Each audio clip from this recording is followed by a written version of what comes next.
Okay, welcome back. Let's have a look at the next level, the next stage when we're in a relationship. And now, passion is about the desire to the desire. So let's look at the two: the desire, and that sounds a little bit double Dutch. And what I'm alluding to here is the desire to have the desire.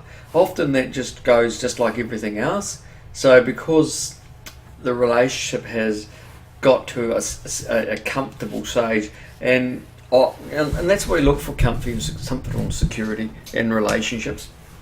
Once it's got to this really comfy stage, the desire drops off, and it drops off just because we're staying safe. We're staying safe in what we know.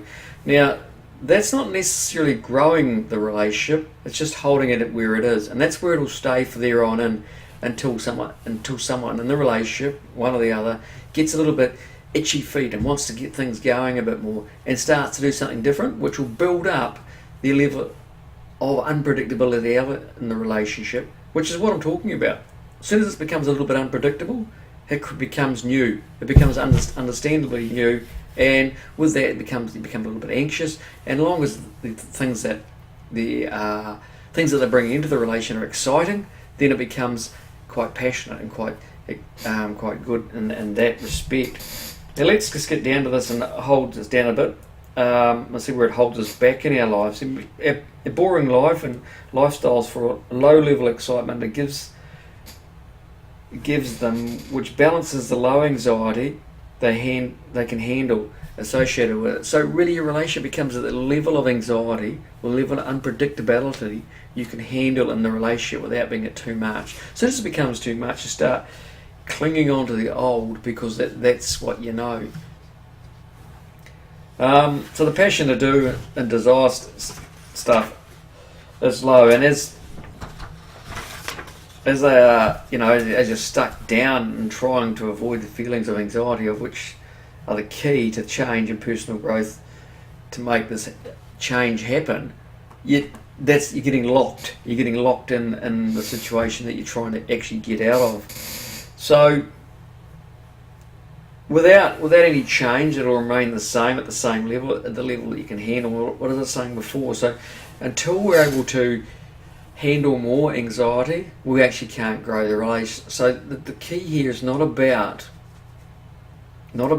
putting more excitement into your relationship. The key is learning how to handle more anxiety or more unpredictability as an individual.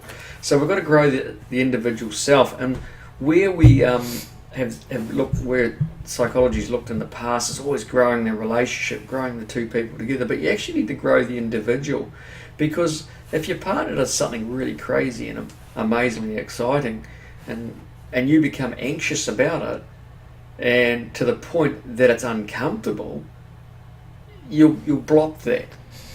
So what we've got to do is learn how to be comfortable at new levels, because once you've got to a level, there's the next level after that, just like whether it's a computer game or whether it's a set of stairs, you're going up higher and higher and higher.